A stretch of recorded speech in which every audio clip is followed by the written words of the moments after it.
네, 하나님을 사랑하시고 예배 자리를 또 사모하셔서 나오신 우리 영신의 성도님들을 환영하고 축복합니다. 사랑합니다. 하나님께서 우리의 이 모습을 보시고 너무나 기뻐하시고 흐뭇한 미소를 지으실 것 같습니다. 하나님께서는 우리가 하나님을 사랑하는 이 표현을 또 많이 해주기를 또 바라시고 원하시고 기다리고 계십니다. 우리 하나님께 이렇게 예배에 나와서 사랑을 표현하는 것 말고도 그 평소에도 항상 때때로 수시로 하나님께 사랑을 좀 많이 표현할 수 있는 저와 우리 성도님들이 되기를 소망해 봅니다. 오늘 저는 우리 성도님들과 믿음의 선한 싸움이라는 제목으로 함께 말씀을 나누려고 합니다. 오늘 말씀 본문인 디모데전서는 바울이 디모데에게 개인적으로 보내는 편지였습니다. 디모데는 지금 사도 바울의 권면으로 에베소 교회 공동체를 책임지고 있습니다. 지금으로 말하자면 우리 교회 영신교회를 책임지시는 우리 담임 목사님 정도의 역할을 감당했다고 생각하시면 될 것 같습니다. 그래서 학자들은 이렇게 사도 바울이 개인적으로 보내는 편지인 디모데 전서와 후서, 디도서 이 세 가지의 서신을 묶어서 목회 서신으로 분류하고 있습니다. 목회 서신은 그래서 교회 공동체 내부의 여러 문제들, 또 외부의 여러 문제들, 이 문제들 앞에서 힘들어하고 좌절하고 있는 사도 바울이 직접 목회자로 세운 그 디모데와 디도에게 너네가 하나님의 일을 잘 감당할 수 있어, 너네가 하나님의 사명을 다시 기억해 라고 하나님의 사명을 잘 수행할 수 있겠다고 위로도 해주고 격려도 해주고 어떻게 해야 되는지 권면도 해주는 그렇게 목적으로 적은 편지였습니다. 특별히 오늘 편지의 그 수신자인 디모데는 사도 바울이 너무나 아끼고 사랑하는 사람이었습니다. 수자제의 느낌도 물씬 나고 양아들의 관계라고 생각되어지기도 합니다. 실제로 디모데전서 1장 18절과 디모데후서 1장 2절에는 아들 디모데라는 또 표현이 나오기도 합니다. 아들이라고 말할 정도로 사도 바울이 너무너무 사랑했던 이 디모데를 처음 만난 곳은 2차 전도 여행을 했을 당시 초기에 갔던 루스드라라고 했던 도시였습니다. 이 루스드라라고 했던 도시에서 디모데를 처음 만났는데 이 디모데는 아버지는 헬라인이었지만 어머니는 유대인이었고 외할머니도 유대인이었습니다. 그래서 유대인인 외할머니와 어머니를 통해서 신앙의 전수를 잘 받고 신앙 교육을 잘 받아서 믿음으로 또 잘 성장해온 사람이었던 것 같습니다. 사도행전 16장에 디모데가 처음 나오는데 2절에 그를 표현하는 구절이 이렇게 됩니다. 디모데는 루스드라와 이고니온에 있는 형제들에게 칭찬받는 자니. 이때부터 디모데는 많은 사람에게 인정받고 칭찬을 받는 사람이었던 것 같습니다.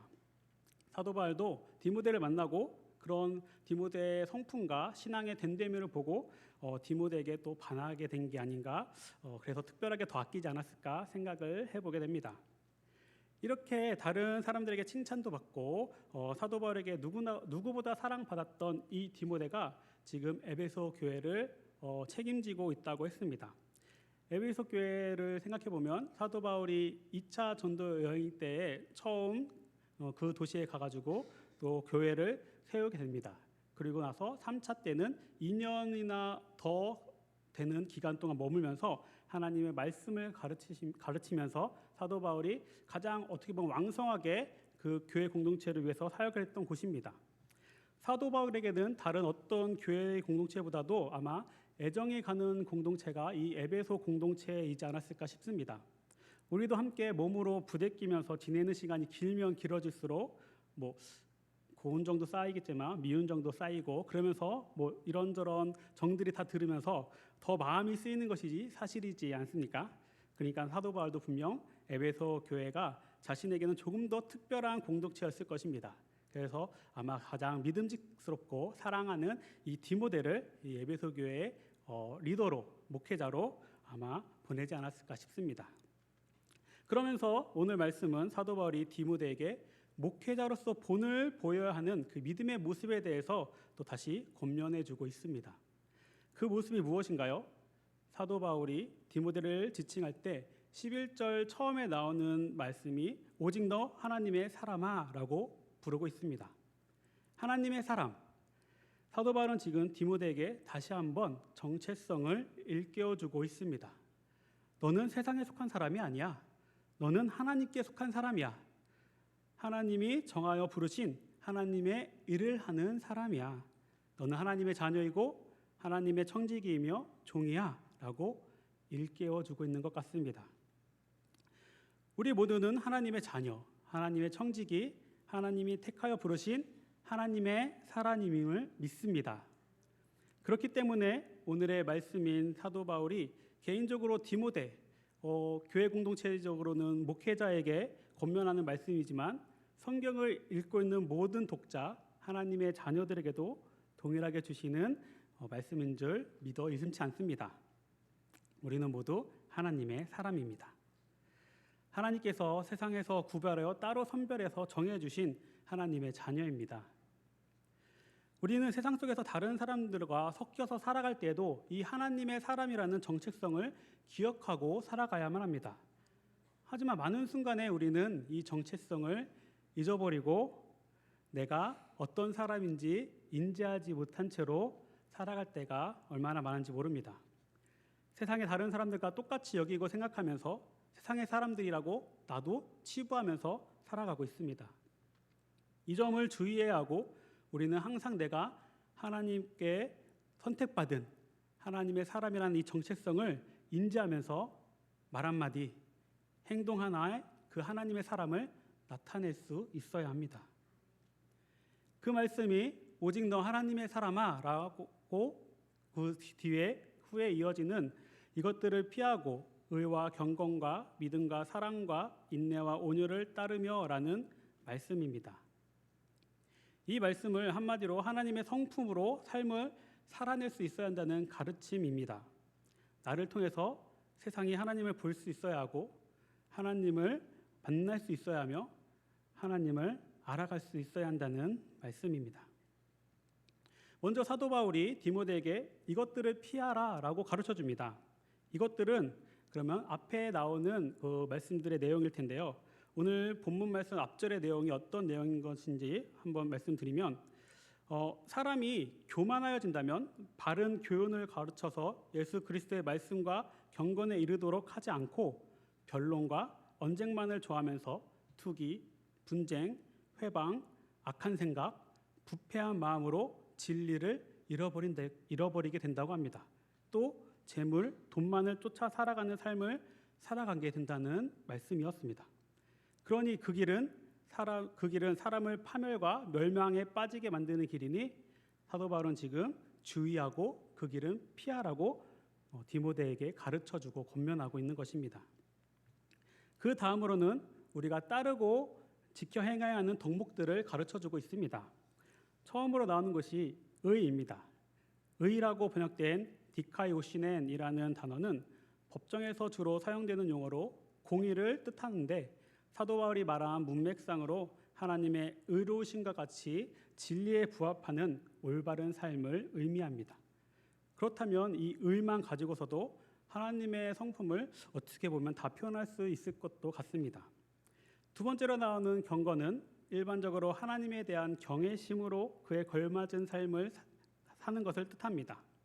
여기서는 피하려고 했던 물질에 대한 경계의 교훈 이외에 이 말씀이 제시되었다는 것을 볼 때 물질의 우상이었던 이 맘몬을 너희가 숭배하지 말고 하나님만이 참신인 것을 너희가 깨닫고 하나님만을 참 경배의 대상으로 알고 경외하라는 가르침을 주고 있는 것 같습니다. 다음은 믿음입니다. 믿음은 일반적으로 하나님에 대한 인간의 전적인 신뢰를 나타냅니다. 어떠한 상황에서도 하나님의 말씀을 신뢰할 수 있는 믿음이 우리들에게는 있어야 합니다. 그리고 사랑입니다. 여기서 말하는 사랑은 아가페 사랑인데요. 하나님께서 사람을 위해서 자신의 독생자를 보내주신 그 무조건적인 사랑을 뜻하며 동시에 이러한 신적 사랑에 대한 인간의 모방으로 우리 인간들은 자기 희생적인 사랑을 해야 한다는 말씀입니다. 자기 중심적 사고가 탐심에서 배제된 희생과 봉사의 실천적인 사랑을 나타내고 있습니다. 인내는 인생의 어떤 불행과 고난 그리고 역경에도 불구하고 도망가지 않고 자신의 자리에 머물러서 하나님의 일을 계속 수행하는 모습을 뜻합니다. 나에게 맡겨주신 사명을 상황에 따라서 미루거나 포기하거나 끌려다니지 아니하고 끝까지 감당해내는 자세입니다. 마지막으로 온유는 앞에 말한 인내와 유사한 의미를 가지고 있지만 인내가 힘든 상황을 참아내는 것이라면 온유는 오히려 사랑으로 그 어려운 상황을 대하고 그 어려운 가운데 있는 사람을 도와주는 태도를 말합니다. 사도 바울이 디모데에게 하나님의 사람으로 지켜 따르라고 하는 이 덕목들은 비단 디모데에게만 적용되는 말씀이 아니라고 했습니다. 하나님의 사람은 하나님의 자녀들입니다. 하나님의 자녀들은 하나님의 형상으로 창조되었고 하나님의 형상은 하나님의 성품을 우리 안에 간직하고 있는 것입니다. 그래서 하나님의 사람은 하나님의 성품으로서 하나님을 나타낼 수 있어야 합니다. 사도 바울이 말하고 있는 이 덕목들은 모두 하나님의 성품일 것입니다. 그러니 우리가 이 덕목들을 힘써 지키고 따라야만 합니다. 그것이 믿음의 선한 싸움이 됩니다. 우리 하나님의 사람들은 믿음의 선한 싸움을 항상 하고 있다고 생각합니다. 내 마음과 생각을 지키며 올바른 모습으로 살아가려는 삶을 사는 것이 믿음의 선한 싸움이 될 것이고 하나님의 성품을 나타내 증거하여 보여줄 수 있는 삶을 살려고 또 노력하는 모습이 믿음의 선한 싸움이 될 것입니다. 우리는 이 믿음의 선한 싸움을 끊임없이 해나가고 있습니다. 우리는 예수님을 나의 구원자로 믿는 믿음을 다 가지고 있습니다. 그 믿음을 근데 여러 가지로 표현하고 나타낼 수 있을 것입니다. 그중에 저는 예수님을 믿는 그 믿음에 대해서 예수님의 그 삶의 모습이 이 세상에서 보여주신 그 삶의 모습이 옳다고 여기기 때문에 나도 그 예수님의 삶의 모습을 따라서 살아가는 것이라고 표현하고 싶습니다. 우리는 예수님 때문에 구원받은 사람들입니다. 이 사실을 다 믿으시죠? 예수님의 은혜로 내 모든 죄에 대한 형벌이 사라졌습니다. 예수님께서 내 죄에 대한 그 죄값을 지불해 주셨기 때문입니다. 이 사실을 믿는 사람들이라면 예수님께서 이 세상에 내려오셔서 직접 삶으로 살면서 보여주신 그 모습이 참된 모습이고 바른 모습이고 우리가 따라가야 하는 모습이라는 것에 동의하실 것입니다. 그 모습의 덕목들을 간단하게 표현한 것이 오늘 사도 바울의 가르침이라고 생각하셔도 무방할 것 같습니다. 우리 하나님의 사람이라고 택함받은 그리스도인들은 예수님의 그 큰 은혜를 받은 사람들입니다. 예수님을 참 스승으로 여기며 제자된 삶을 살기로 작정한 사람들입니다. 그렇다면 우리는 예수님께서 직접 보여주시고 걸어가셨던 그 삶의 여정을 어렵고 힘들더라도 따라서 걸어갈 수 있어야 합니다. 예수님의 삶의 모습이 올바른 모습이다. 내가 살아내야 하는 그 모습이다 라고 생각하며 하나님 말씀에 순종하는 삶, 하나님의 성품을 세상에 나타내는 그 모습, 내가 손해당하고 무시당하고 손가락질 당하여도 기꺼이 그 삶을 감당할 수 있어야 할 것입니다. 그것이 우리 하나님의 사람들의 모습이고 더 나아가서는 그것을 통해서 하나님께서 우리에게 영생의 복을 주시겠다고 약속하셨기 때문입니다. 12절 말씀을 함께 읽어보면 좋겠습니다. 믿음의 선한 싸움을 싸우라. 영생을 취하라. 이를 위하여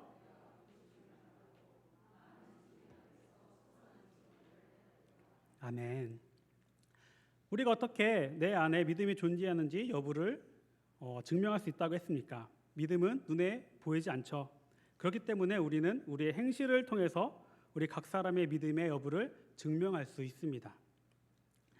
내 믿음의 증명을 해나가는 그 작업이 믿음의 그 선한 싸움에서 또 승리하는 일이 될 것입니다. 순간적인 내 삶의 모습을 보고 세상의 사람들은 내 안에 하나님이 있는지 없는지 판단하게 됩니다. 우리의 모습을 통해서 하나님이 내 안에서 살아계시고 함께하시고 믿음이 있구나 라고 생각을 하든지 아니면 저 사람 안에는 하나님이 계시지 않아 욕심 많고 이기적인 그냥 사람의 모습만 가득 채워져 있을 뿐이야 라고 생각할지 우리의 모습을 통해서 우리는 다른 사람들에게 믿음을 증명해낼 수 있습니다. 그래서 우리는 항상 믿음의 선한 싸움에서 승리해야만 합니다. 사탄 마귀의 유혹에 넘어가지 말고 하나님의 음성에 귀 기울이며 하나님의 마음에 집중하여서 내가 하나님의 성품을 증명하고 반사해낼 수 있어야 합니다.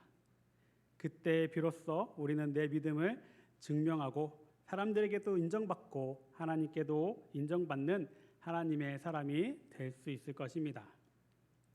그리고 하나님께 영생을 취하는 그 복도 받아 누리게 될 것입니다. 우리 모두는 반드시 영생을 취해야만 할 것입니다. 하나님 나라에서 영원한 기쁨과 평안, 행복을 누리는 그 복된 인생이 되어야만 합니다. 여기 계신 모든 성도님들은 영생의 복을 꼭 취하여 누리시는 복된 인생 되시기를 축복합니다. 우리가 믿음의 선한 싸움에서 승리하고 이 영생을 취하자라고 말씀을 드렸는데 내 힘과 능력으로는 너무 어렵다는 것을 또 동감하실 겁니다. 사실상 불가능하지 않나라는 생각도 하실 수 있습니다. 그래서 우리 하나님의 사람은 하나님의 성품을 세상에 나타내는 이 믿음의 선한 싸움에서 승리할 수 있도록 또다시 하나님께 힘과 능력을 간구해야 합니다. 하나님의 도우심을 바라야 합니다. 하나님께서 도와주셔야 하지만 우리는 이 믿음의 선한 싸움에서 승리하고 영생을 취할 수 있을 것입니다.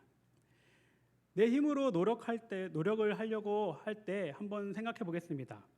내가 정신을 똑바로 차리고 하나님 말씀에 순종해서 하나님의 성품을 세상에서 나타내 보이겠다라는 각오로 한 번, 두 번, 어느 정도는 우리가 열심히 그 모습을 살아낼 수 있습니다.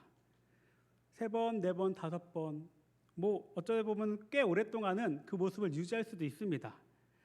하지만 내 힘으로만 하려고 할 때는 반드시 언젠가 내 자아의 그 본 모습이 불쑥 튀어나올 때가 있습니다. 저의 경험도 그러했습니다.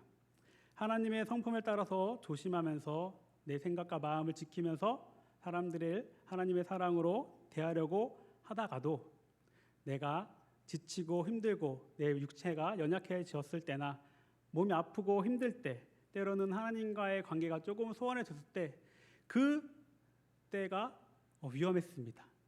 그때 바로 나를 조금 건드리는 악한 말이나 좀 싫은 말이 들려올 때 내 안에 있는 자아가 불쑥 튀어나와서 나쁜 소리로 상대방을 상처주는 일들이 종종 있었기 때문입니다. 특히 그 대상이 나와 매우 가까운 가족이 되기도 하고 친구가 되는 경우들이 많았었던 경우를 보게 됩니다. 우리는 내가 지치고 힘들었을 때 나도 위로받고 싶고 챙김받고 싶다는 생각을 다 합니다. 그때가 조심하고 조심해야 될 때입니다. 하나님의 성품이 아닌 내 자아의 그 악한 모습이 곧잘 나타나는 순간이기 때문입니다. 아마도 그것은 아직도 내 자아가 죽어지지 못했기 때문일 것입니다. 우리가 하나님의 도우심을 구하고 하나님의 능력으로 하나님의 성품을 세상에 나타내려고 해도 내 자아가 죽어지고 깨어지지 않는다면 우리의 모습은 하나님의 성품을 나타낼 수가 없습니다. 내 자아가 내 안에 있는 하나님의 영보다 아직 크고 강하기 때문입니다. 내 영혼은 하나님의 성품을 살기를 원하는데, 하나님의 사랑을 실천하기 원하는데 내 자아는 그렇지 않기 때문입니다. 나만을 생각하고 내가 중요했고 나에게 집중했으며 내가 하고 싶은 것을 지금까지 해오며 살았기 때문에 그 습관, 그 습성을 버리지 못하고 바꾸려고 하지 않습니다. 그렇기 때문에 우리는 하나님의 성품으로 살려고 아무리 발버둥치고 노력해도 언젠가 내가 힘들고 어려울 때는 이 악한 내 자아가 부숙부숙 튀어나오기 마련입니다. 그렇기 때문에 우리는 내 안에 있는 이 하나님의 영이 성장해야 합니다. 내 자아는 깨뜨려지고 죽어지고 없어지고 이 하나님의 영이 성장하고 성숙하여서 내 삶을 이끌 수 있도록 도와줘야 합니다. 그래서 내 자아가 깨지는 그 빈 공간을 하나님의 영이 계속 채워나가고 하나님의 성품으로 우리 안에 채워나가야 합니다. 그때야 하나님이 나를 도와주시는 그때야 비로소 내가 하나님의 힘과 능력으로서 하나님의 성품을 세상에서 나타낼 수 있게 될 것입니다. 그래서 우리는 하나님의 성품을 나타내기 위해서 내 자아를 계속 깨뜨리고 쳐서 복종시키는 그 어려운 작업을 해 나가야만 합니다. 나는 죽고 내 안에 하나님의 영만이 살아. 이 믿음의 선한 싸움에서 우리가 승리할 수 있어야 합니다. 이런 의미에서 지난 사순절 주제 찬양은 저에게 너무나 큰 은혜를 주었습니다. 정말 항상 이 마음에 품고 있던 묵상을 정말 가사로 너무나 잘 옮겨서 표현해 주는 찬양이었기 때문입니다. 기억하시는 성도님들이 있을지 모르겠는데요. 예수가 보이네라는 찬양이었습니다. 이 찬양의 가사를 읽어드릴 테니 한번 마음에 품으면서 하나님을 묵상해 보시고 나의 모습을 묵상해 보시면 좋을 것 같습니다. 오늘도 나는 죽고 예수로 살기 원하네. 내 모습 속에 예수님의 흔적이 보이기를 원하네. 나는 곧 사라지고 예수만 남길 원하네. 나를 위해 피 흘리신 십자가 보혈의 그 사랑이, 나의 영혼에 그의 보혈이, 나의 소리에 그의 사랑이, 나의 손짓에 그의 영광이 영원토록. 예수가 보이네 우리 삶 속에서, 예수가 보이네 우리 모습 속에. 예수로만 살려 몸부림치며 세상과 싸워나가는 우리 모습 속에 예수가 보이네. 아멘. 우리는 내가 드러나면 안 되는 사람들입니다. 나는 죽고 내 안에 있는 예수님, 하나님의 영이 살아나야 하며 나를 통해 하나님의 성품이 이 세상에 나타내 증거될 수 있어야 합니다. 그때 사람들은 우리를 그리스도인이라고 불러줄 것입니다. 하나님께서 하나님의 사람으로 인정해 주실 것입니다. 우리에게 약속하신 그 모든 복과 영생을 허락해 주실 것입니다. 그런 삶을 살았던 한 사람이 떠올랐습니다. 바로 꾼쟁이로 유명한 요셉입니다. 하지만 요셉의 삶을 생각해 보면 그는 꾼쟁이가 아니라 하나님의 사람으로 내 자아는 죽이고 쳐서 복종시키며 하나님의 영이, 하나님의 성품이 드러나는 삶을 살았던 사람입니다. 요셉의 삶의 그 일대기를 생각해 보면 의와 경건과 믿음과 사랑과 인내와 온유를 그 누구보다 충성되이 실천했던 것을 알 수 있습니다. 요셉은 사람이라면 극심한 고통을 느끼고 화가 치밀어 오르는 너무나도 억울한 일을 여러 번 당하게 됩니다. 하지만 요셉은 그런 일을 당할 때마다 사람의 혈기로 그 일들을 바라보지 않았습니다. 하나님의 영으로, 하나님의 마음을 따라서, 하나님의 성품을 따라서 그 상황과 환경들을 이겨내고 견디어 나갑니다. 하나님을 떠나고 배반할 것만 같은 그 상황에서도 그가 서 있는 믿음의 자리는 전혀 미동조차 없었습니다. 인내하며 기다렸습니다. 원망과 불평이 터져 나올 것 같은 상황에서도 경건의 모습만을 지켰습니다. 용서할 수 없을 것 같은 사람들을 용서했고 더 나아가 하나님의 사랑으로 사랑했으며 온유한 모습으로 품어주었습니다. 필요한 모든 것들을 채워주기까지 하였습니다. 요셉이 하나님의 주신 그 꿈만을 믿고 언젠가 나는 반드시 왕이 된다, 이 생각으로 그 모든 과정을 견뎌내고 이겨냈을까요? 저는 아니라고 확신합니다. 요셉도 사람입니다. 요셉의 마음이 그랬다면 분명 육신적으로 너무나 힘든 그 중간에 어느 한 지점에서 요셉의 그 악한 자아의 마음이 불쑥 튀어나와서 자신도 모르게 하나님의 성품과는 정반대되는 그 모습을 보였을 것이기 때문입니다. 요셉은 자신의 자아를 끊임없이 쳐서 복종시켰고 하나님의 영만을 따라서 하나님의 성품을 그 삶의 모습으로 나타냈던 대단히 위대한 하나님의 사람이었던 것입니다. 그런 요셉의 모습을 보시고 하나님께서는 그 꿈을 이루어 주신 것이고 이 땅에서의 많은 복과 하나님의 영생의 복까지도 허락해 주셨던 것입니다. 사랑하는 영신의 가족 여러분, 우리는 하나님의 사람입니다.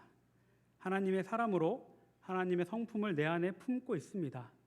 내 안에 있는 하나님의 성품을 세상에서 나타내 펼쳐 보여주시기 바랍니다. 믿음의 선한 싸움에서 승리하며 영생을 취하는 그 믿음의 군사들이 모두 되어주시기를 바랍니다. 우리의 모습으로 하나님을 증거하고 세상에 하나님을 이루어 나가는 우리 모두가 되기를 간절히 소망합니다. 함께 기도하도록 하겠습니다.